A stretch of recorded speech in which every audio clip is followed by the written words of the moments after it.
Vous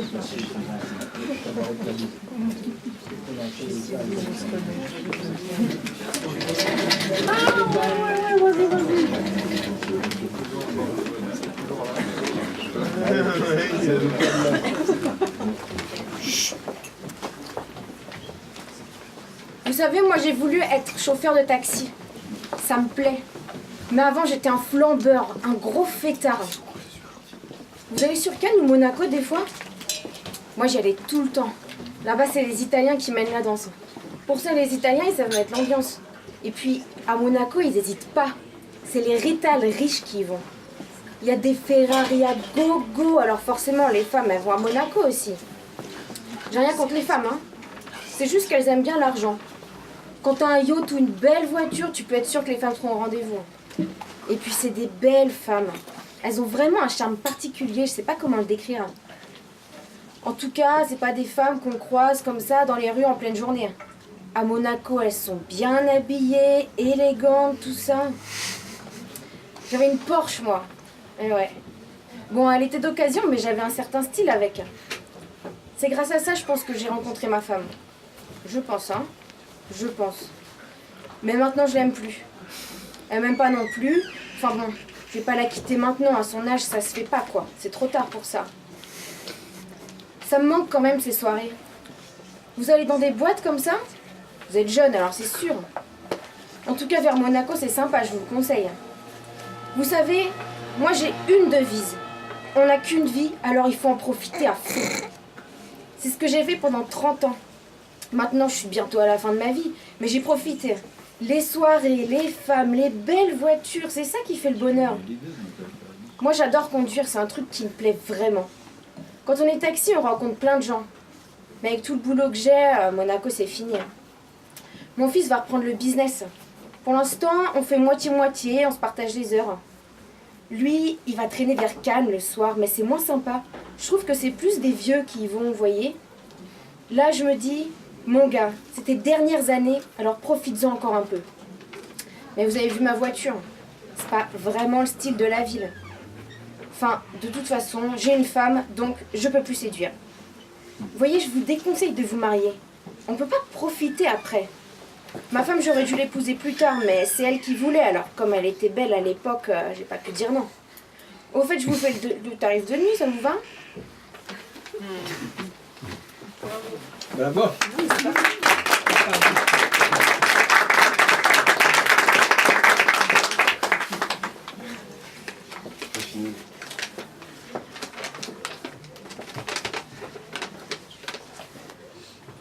Non mais attends, t'as vu comme t'es là? C'est l'après-midi, on vient te voir avec ta mère, il fait beau et toi t'es là à moitié à l'ouest avec une mine défaite comme si t'étais blasé de nous voir. Ça se voit que tu sors plus de chez toi, t'as le teint tout pâle, ça veut tout dire ça. En vrai je vais te dire, t'as pas l'air fatigué, t'as l'air déglingué. Franchement t'as 50 ans, ton corps il va pas bien là. C'est ton cerveau en fait, il fonctionne plus. T'as des connexions qui se font plus, c'est pas possible quoi. Regarde, il est 15h et toi tu tournes au pinard. Ça se voit que tu te laisses aller. Mais heureusement, comme je suis quelqu'un de sympa, bah je te préviens, je te dis les choses. Ça fait un moment, mais rappelle-toi la dernière fois, on était sortis toutes les deux. Tu me parlais d'un mec, Christophe ou je sais plus quoi. T'avais l'air bien à ce moment-là, je me souviens. Tu m'avais même dit que c'était ton style et qu'il avait de beaux mollets dans son Bermuda. C'est pas rien chez un homme. Je suis comme toi, je trouve ça sexy.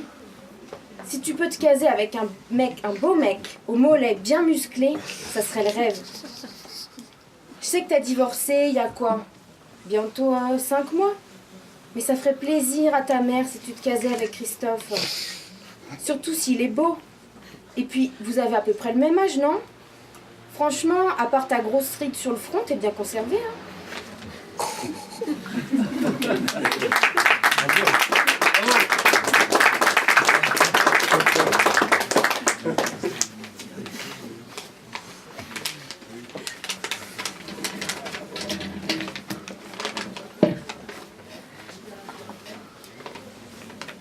Si vous voulez un bon conseil, enfin, sur moi c'est un bon conseil, lavez moins vos cheveux. Moi, au début, je les lavais comme vous, tous les 2 jours, et puis j'ai arrêté. J'ai décidé d'espacer les shampoings, en fait. Et maintenant, je suis contente. Mes cheveux sont beaux, ils sont brillants. En fait, j'ai fait ça parce que pendant l'été, je les lavais tous les jours. À cause de la plage, de l'eau de mer, de la transpiration, tout ça. Enfin, voilà. Ça m'arrivait même de les laver 2 fois par jour. Donc, c'est pas possible.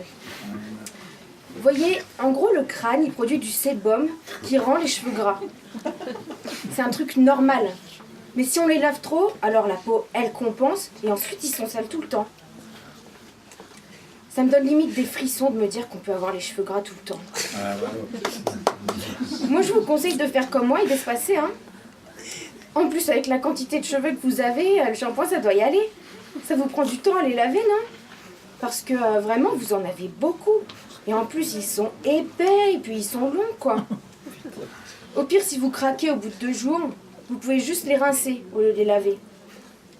En fait, vous voyez, il y a plein de choses qui jouent sur l'état des cheveux, c'est fou. Je sais pas si vous fumez, mais par exemple, mes parents, ils ont un camion. Et quand je suis avec eux sur la route et qu'ils fument dedans, bah le soir, je le sens. Genre, je sens que mes cheveux sont pas comme d'habitude. Et puis surtout, ils sentent la cigarette, quoi. La dernière fois, je suis allée chez un ami après avoir vu mes parents. Et direct, il m'a dit « Mais tu pues !» Et en fait, j'ai compris que c'était mes cheveux. C'est fou, non? Puis il y a la pollution qui abîme les cheveux aussi.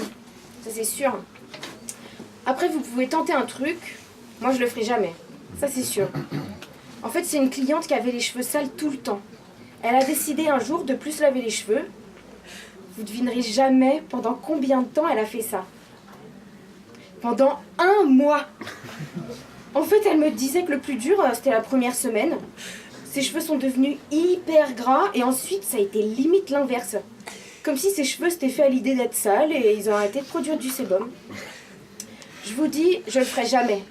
Mais vous pouvez essayer si vous avez envie. Bon, sinon on coupe comment?